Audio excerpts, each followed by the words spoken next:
Aninha. Olá, boa noite, meus irmãos. Já consegui. Boa noite. Consegui, viu? Maravilha. Seja bem-vinda.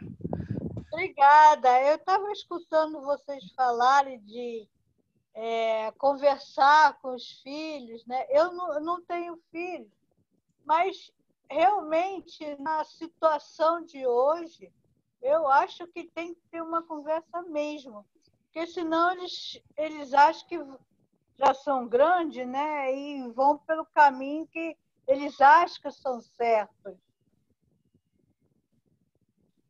Não sei se eu estou certa. Não, está certíssima. Sim, a gente tem que conversar mesmo. Eu acho que o diálogo é o melhor negócio. Gente, eu vi a Leninha, é verdade? Oi! Oi, Leninha. Baixa a câmera. Oi, Tavita! Até porque o nosso compromisso como pais aqui já foi pré-estabelecido no mundo espiritual. Quando a gente se dispõe a receber um determinado espírito como nosso filho, isso é uma responsabilidade grande que a gente já assume. Então, quer dizer, temos que ter essa responsabilidade no ensino, caminhá-lo para o que é certo, para o caminho do bem, para o caminho do justo, do correto.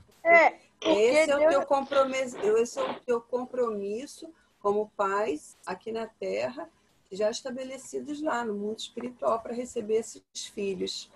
Porque Jesus vai perguntar o que você fez dos filhos que eu confiei, né? A responsabilidade é muito grande. Gente, eu posso passar para o 3? Para o item 3 ou alguém vai falar mais? Pode falar. Só desculpa aí por eu não ter avisado que ia cair. Mas vamos lá, vamos para o item 3. A tarefa... Vou compartilhar a tela aqui com você. A tarefa doméstica nunca será uma válvula para gozos improdutivos, porque constitui trabalho e cooperação com Deus. O homem ou a mulher que desejam ao mesmo tempo ser pais e gozadores da vida terrestre estão cegos e terminarão seus loucos esforços espiritualmente falando na vala comum da inutilidade.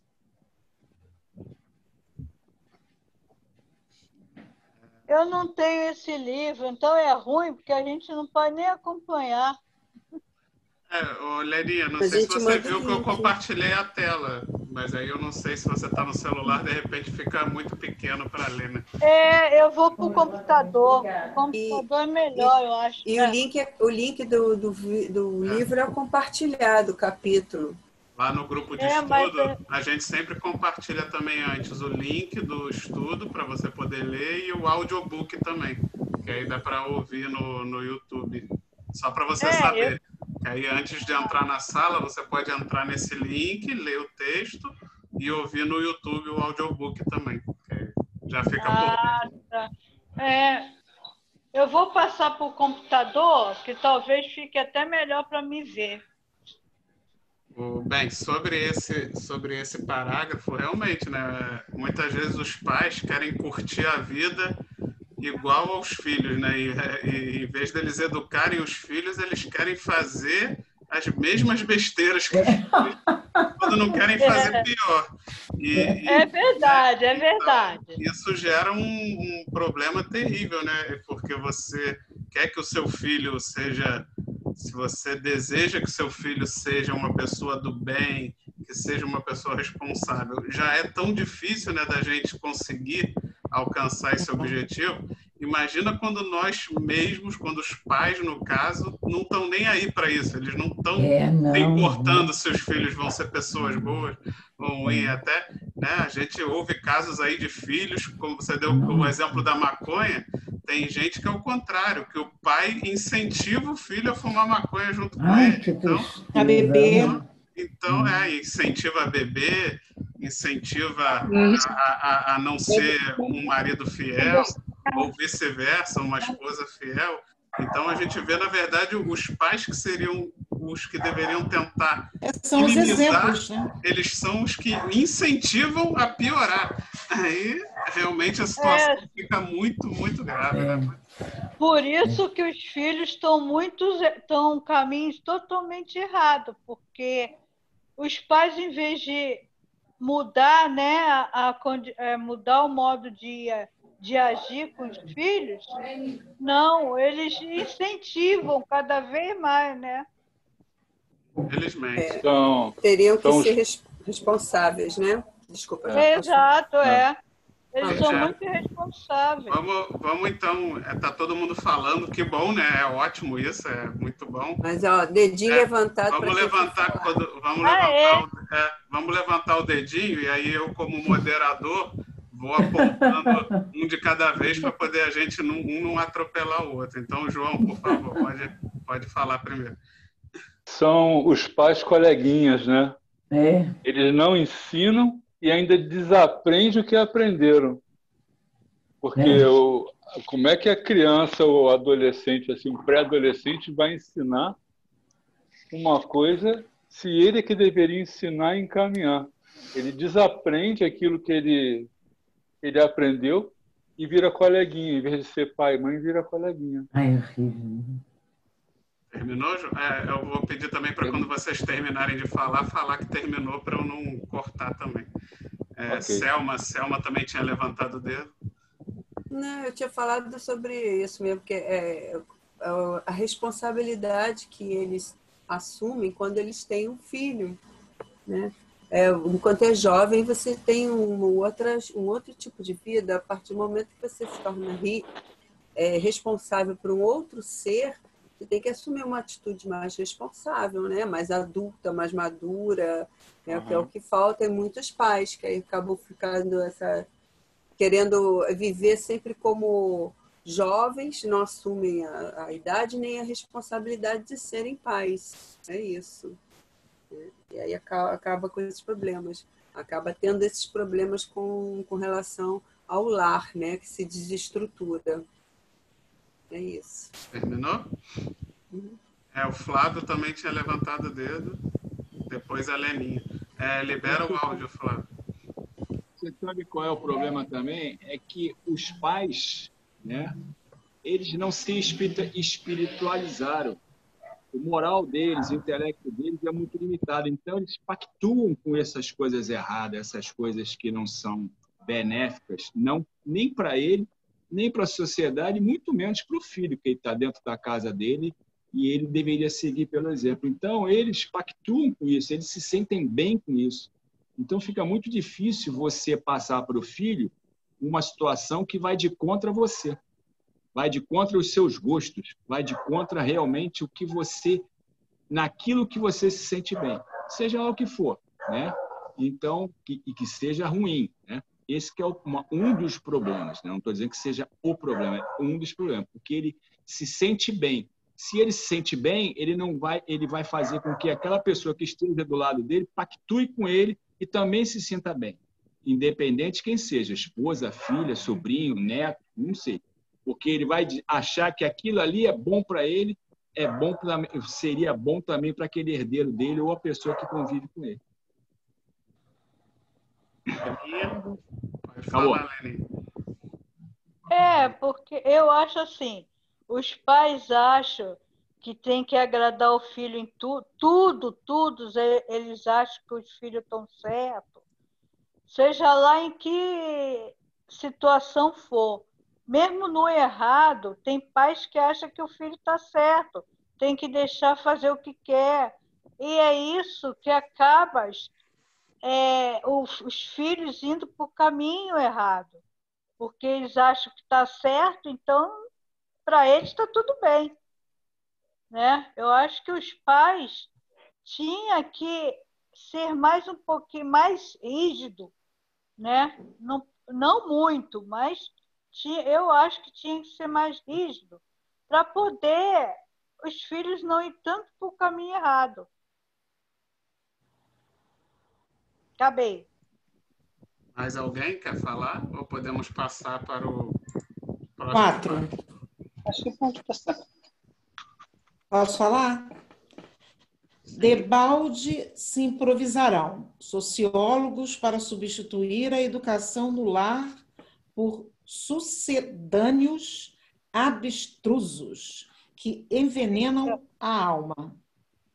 Só um espírito que haja compreendido a paternidade de Deus, acima de tudo, consegue escapar à lei pela qual os filhos sempre imitarão os pais, ainda quando estes sejam perversos.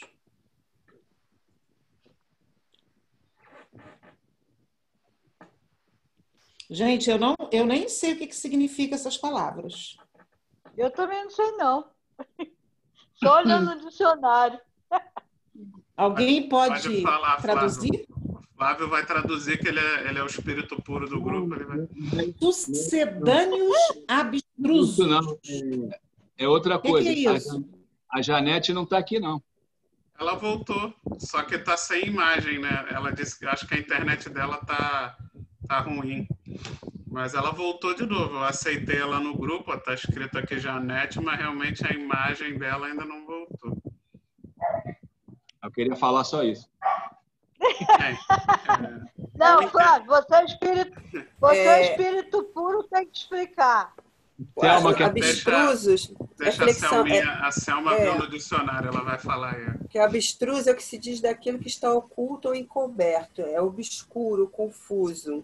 Qual é a outra palavra? Sucedâneos. Sucedâneos abstrusos. Sucedâneo é com S? É. S-U-C-E-D. S-U-S-E. Sucedâneo é substituto. Então.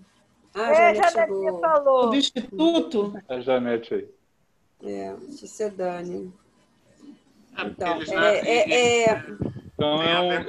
realmente substituto tem a ver com a frase, né? Porque eles botam ali a questão dos sociólogos, né? Porque realmente, o que vai acontecer, né? Os filhos largados e criados, tudo essa consequência que a gente está sofrendo dessa desorganização social, a gente vai tentar substituir isso com, exatamente, os sociólogos vão bolar regras e formas de educar nas escolas, e os psicólogos e todo mundo. Tudo isso é importante, né? A gente sabe da importância da sociologia e da psicologia, mas nada disso tem um efeito realmente desejado se não houver o alicerce da educação dos pais, né? Os sociólogos, os psicólogos, os psiquiatras não vão poder fazer milagre com os seus filhos, né? Não existe milagre. Nada disso substitui a educação dos pais, né? É isso que ele quis dizer. Os sociólogos vão começar a bolar ali teorias para explicar, para consertar, e como ele botou, tudo isso vai ser debalde, vai ser à toa, não vai dar certo enquanto os pais realmente não assumirem o seu papel, a sua responsabilidade. Da estraga mais. E tem também, às vezes, dos pais substituírem a educação, jogar responsabilidade para os professores, que é o que acontece hoje, né? Eles querem responsabilizar os professores pela educação dos filhos que teria que ter em casa, né? O professor, como educador, passa a ser responsável pela educação dos filhos, né? E eles não respeitam os pais, não respeitam os professores, tem alunos já dando na cara de professor e tudo. Por quê? Porque em casa ele tem tudo que quer, está acostumado a receber tudo, não tem limites, e ele estende esses limites para fora do lar, né? Para com qualquer pessoa que está no entorno dele, que não foi ensinado. Aí aqui fala até da questão só um espírito que haja compreendido a paternidade de Deus, acima de tudo, consegue escapar à lei pela qual os filhos sempre imitarão os pais. Quer dizer, eu acho que a providência divina envia, às vezes, um espírito mais evoluído, como filho de uns pais desajustados, justamente para poder trazer esse equilíbrio familiar. Aí o filho acaba ensinando aos pais, ao invés de... ao contrário, né? Ele consegue se manter íntegro, né? E pode até ajudar a equilibrar o lar dele desajustado pelos pais infantis ainda, né? Tem isso também. Tem isso também. A gente vê isso também, né? Em alguns lares, né? Exatamente. É interessante o que você está falando, Selma, né, seu nome? Exatamente no que eu estava pensando, porque existem crianças que você pode trabalhar no sentido de ela até perdoar aquele pai, aquela mãe, e não desenvolver um ódio dele, porque isso também não vai levar a nada. O pai faz besteira, a criança vai ficar com raiva, quebra tudo. Eu acho que a gente pode também pensar num trabalho com o filho, sobretudo quando ele vai entrando na adolescência, que ele já tem um domínio maior da sua consciência, da sua percepção das coisas, e ele ter ajudado também até a lidar melhor com aquele pai, com aquela mãe. Porque senão fica tudo muito nas costas do pai, da mãe, eles são culpados. Mas e a criança? Que a criança faz escolha. Diante de um pai agressivo, eu posso escolher ser agressiva também, eu posso escolher também ser tranquila e perdoar e não entrar no jogo dele, entra por aqui, sai por ali. Eu conheço crianças assim. São mais evoluídas até, né? Mas por isso que eu estou falando, é muito importante, porque apesar de eu ser psicóloga, eu nunca concordei com essa história de culpa dos pais. Toda vez que eu recebia, até hoje eu trabalho, né? Toda vez que eu recebo pais que trazem o filho com dificuldades, eu nunca me coloquei como juíza. Eu não tenho esse direito. Eu dou as mãos e digo, vamos juntos então ver como é que a gente pode ajudar para isso melhorar. Mas eu sempre dou a mão, porque aquele pai, aquela mãe amam os filhos. Apesar do desequilíbrio, eles amam. Estão procurando psicólogo, estão procurando professor, estão procurando pedagogo. Ele tem uma linguagem de amor que ele não sabe lidar, mas que está ali presente. Eu acho que a gente tem que ter uma escuta para isso também, sabe? Procurar um equilíbrio, né, das coisas. E eu acho que o Espiritismo nos ajuda, porque a gente sabe que há crianças que são espíritos muito mais antigos do que seu pai e seu professor também, né? Que podem ser trabalhados também nesse sentido, né? Fala, Leninha. Leninha, pode falar, Leninha. Eu concordo com vocês aí, a Vera também está falando, que realmente os pais acham que os filhos vão para a escola, os pais acham que o professor que tem que se virar, os professores que tem que se virar, e não é bem assim, né? No meu tempo, o pai ensinava, a mãe ensinava, e a gente obedecia na escola, porque senão ficava de castigo. Hoje as crianças são rebeldes, se ficar de castigo, bate em professor, quebra tudo. Né? Aí fica meio difícil. A juventude hoje está muito difícil mesmo. Pode falar. São espíritos novos que estão chegando. Janetinha. É verdade. Fala meio primeiro, revolucionários, então. Né? Meio revolucionários. O João levantou o dedo, Janete, então fala o João primeiro, depois fala a Janete. Desculpa. Nada, não. O meu é rapidinho, é só para concluir o da Leninha. A palavra educação, então, tem certos pais que acham que a escola que dá educação, a educação, né? Mas a educação no lar é uma coisa, a educação da escola é para ensinar a matéria, a matemática, o português, isso aí. a física, né? É igual aquela confusão que o pessoal faz de física e educação física. Fala física, acho que está falando de educação física e vice-versa. Quer dizer, a escola é para ensinar a matéria, agora a educação é em casa. É isso. Vai, Janete, acabei.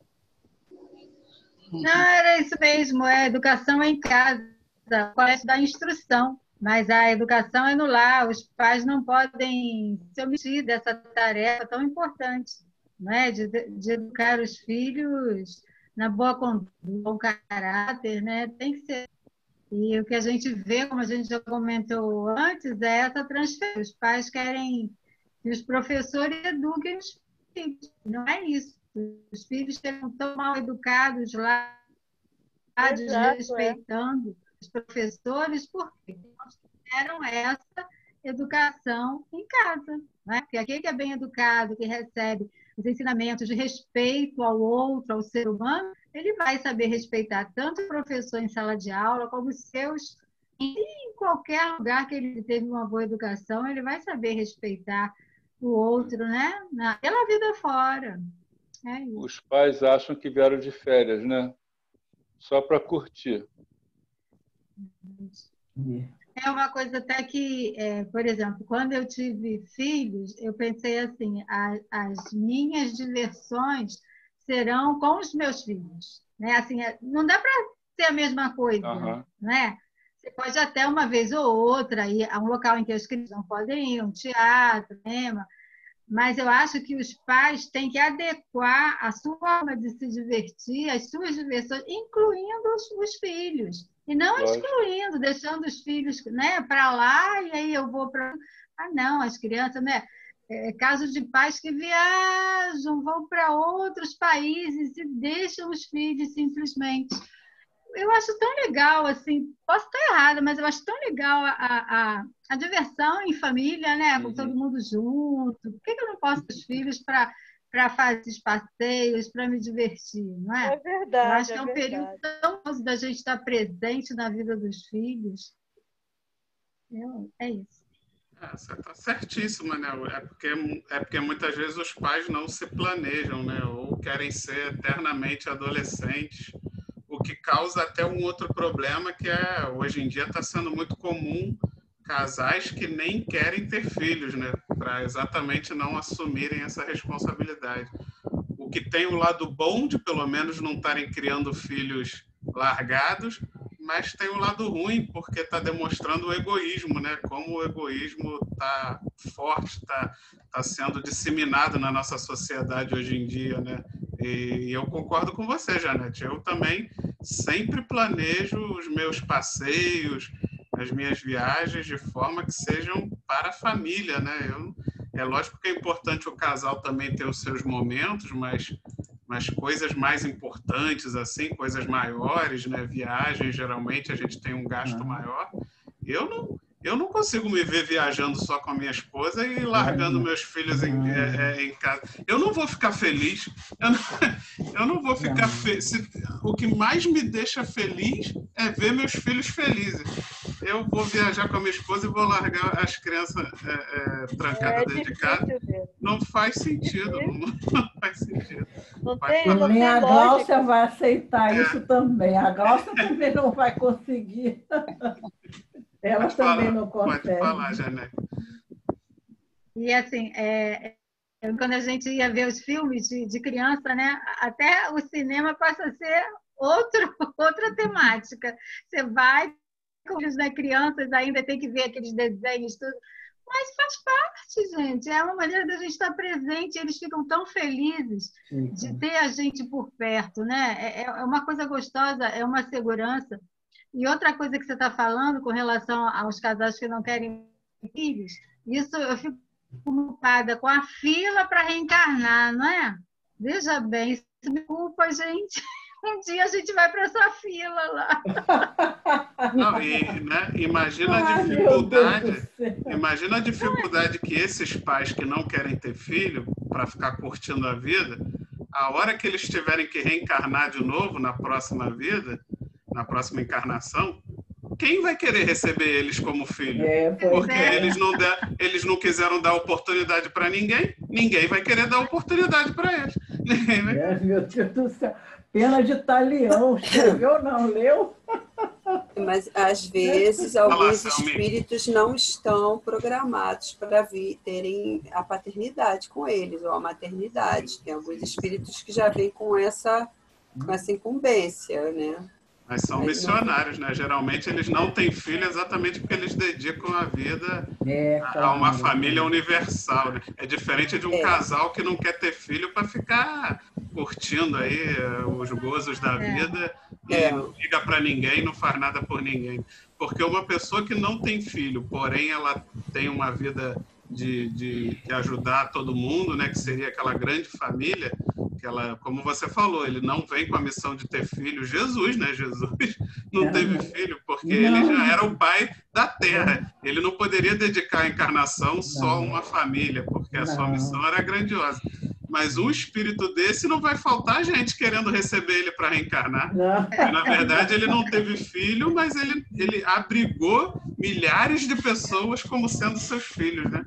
Dentro de uma missão muito maior. O Divaldo, o Chico, a Ivone Pereira, todos os missionários que não vieram programados para terem filhos. Sim, mas eles tiveram uma missão ainda menos, porque nós que temos a nossa missão do núcleo familiar ainda somos egoístas, porque a nossa missão mal a gente dá conta do nosso núcleo familiar. Esses espíritos já são tão desapegados que eles não podem ter só um núcleo familiar.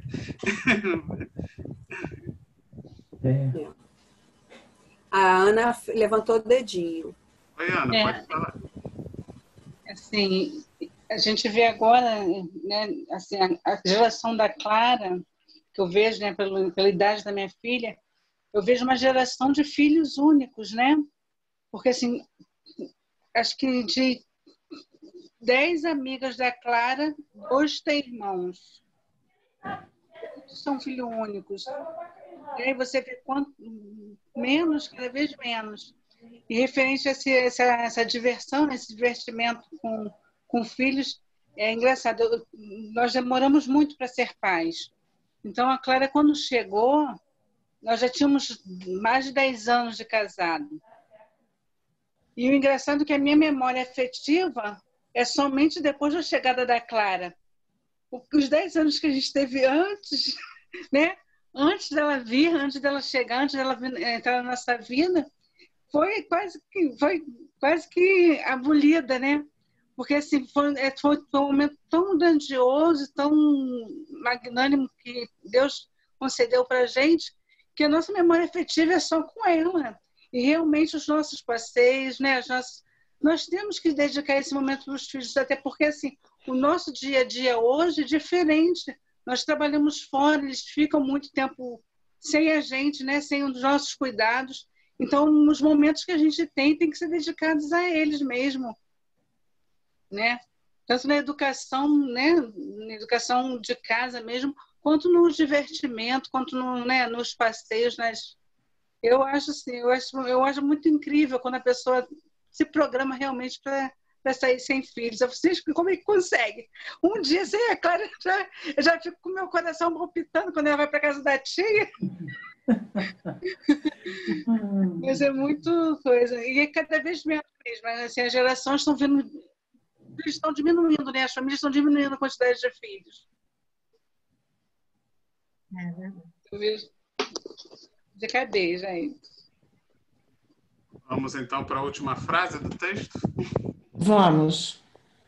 Ouçamos a palavra do Cristo, e se tendes filhos na terra, guardai a declaração do Mestre, como advertência.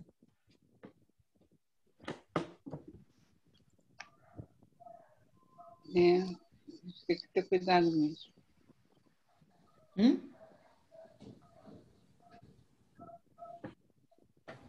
Eu acho que ele bota aí o Cristo como, né, o nosso grande exemplo para como devemos guiar os nossos filhos, né? Eu penso na questão da evangelização infantil, né?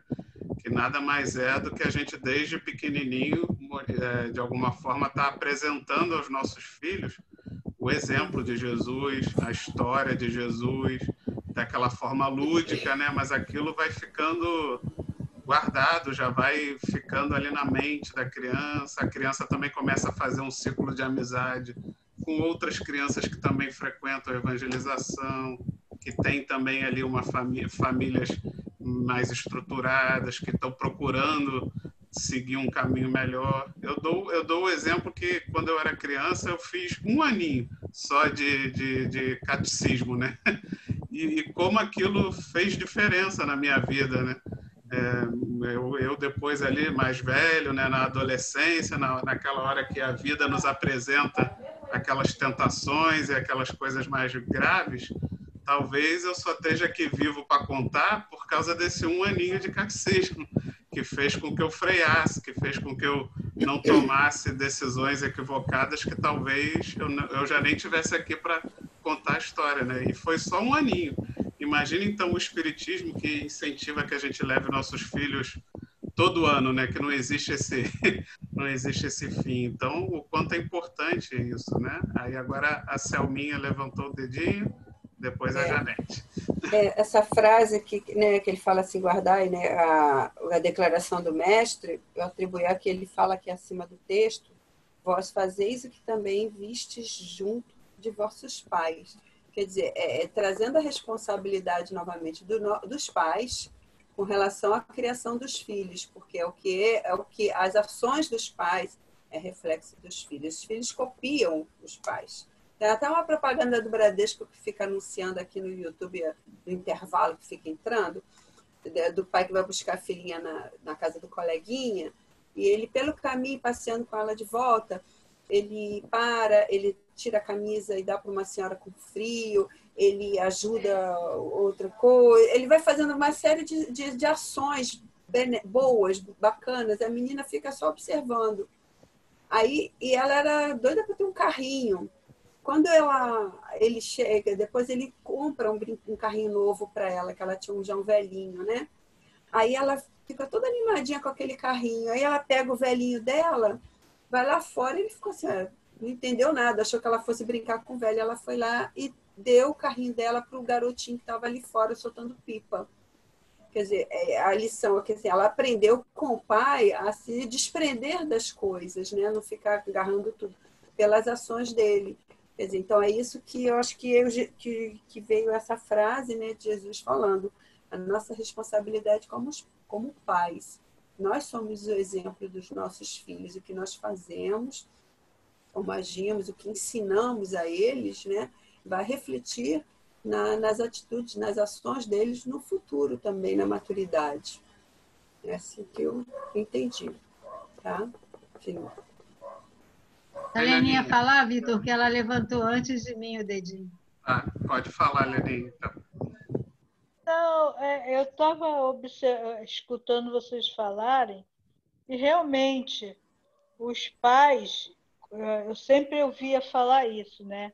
Que os pais são o espelho dos filhos. Não é o contrário? Não, é o contrário. Não, os filhos, Os filhos é que são o espelho dos pais. Por quê? Porque, como a Selmita falou, né? As ações que os pais fazem, os filhos, desde pequenininho, começam a olhar e começam a imitar. Tá? Desde pequeno. Aí, se os pais fizerem alguma coisa errada, os filhos vão fazer. Por quê? Porque os filhos acham que os pais são heróis. Eles não entendem, né? Quando são pequenos. Eles não entendem que, às vezes, os pais estão fazendo coisa errada, eles pensam que o pai é um herói. E quando estão certo, às vezes não segue os pais. Acha que eles são cafona, já quadrado, não sei mais o quê. Uma opção de termos que eles usam hoje. Eu acho assim, porque os filhos de hoje em dia são muito diferentes da gente antigamente, né? Eu acho assim, dos pais, muitos são culpados pelas vezes caminho errado os filhos tomam. Eu acho que é isso. Eu queria só ler um trechinho do Evangelho segundo o Espiritismo, capítulo 14, honra vosso pai e vossa mãe, que Santo Agostinho fala assim: ó, compreendei agora o grande papel da humanidade. Compreendei que, quando produzis um corpo, a alma que nele encarna tem do espaço para progredir. Inteirai-vos dos vossos deveres e ponde todo o vosso amor em aproximar de Deus essa alma. tal a missão que vos está confiada e cuja recompensa recebereis se fielmente a cumprirdes. Vossos cuidados e a educação que dareis auxiliarão o seu aperfeiçoamento e o seu bem-estar futuro. Lembrai-vos de que a cada pai e a cada mãe perguntará a Deus: que fizestes do filho confiado à guarda? Né? Então, é isso, né? Santo Agostinho vem falar para a gente da nossa missão, pequena missão, né, de pais, não só os pais biológicos, mas todos aqueles que estão nessa função de educador, né? Pode ser um tio, uma padrinha, uma avó, né? Que é responsável pela criança, pelo adolescente, tem a responsabilidade de conduzir esses espíritos a Deus, né? Essa nossa pequena missão.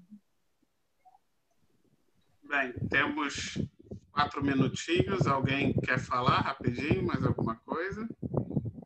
Tem uma personagem do livro, do Mensageiros de Luz,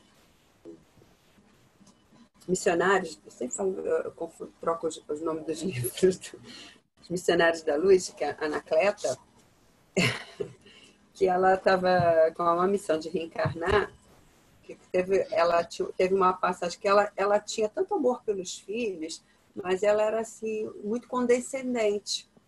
Então, ela não estabeleceu limite em relação ao amor e disciplina, mas passava a mão em tudo que os filhos faziam, mesmo com os erros, né? E isso criou mal aos seus filhos, né? Desencadeou um processo reencarnatório para ela de resgate com essas crianças, porque elas acabaram crescendo de forma errada. Ela desautorizava o pai quando o pai queria disciplinar, né?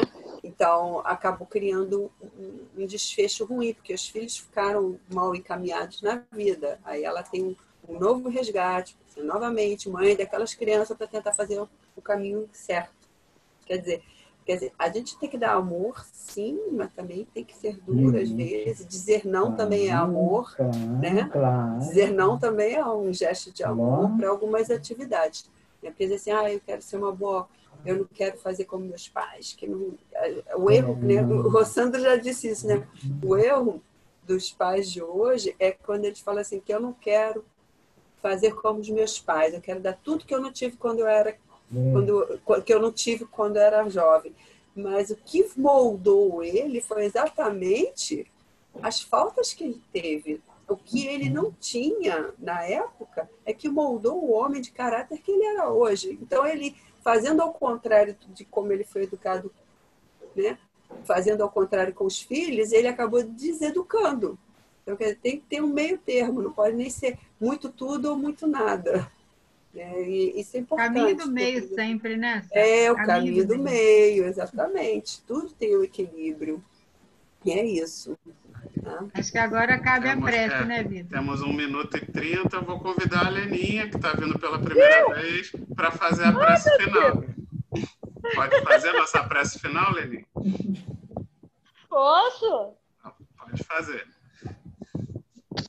Vamos lá. Amado Jesus, obrigada por mais um dia de estudo, uma noite de estudo.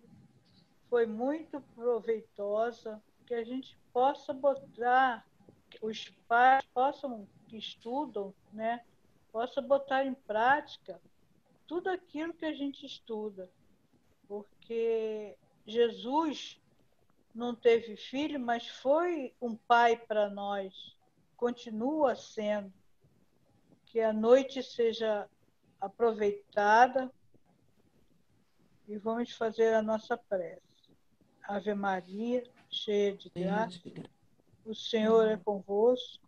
Bendita sois vós entre as mulheres, bendito é o fruto que do vosso ventre nasceu Jesus. Santa Maria, Mãe de Jesus, rogai por nós, os pecadores, agora na hora da nossa passagem.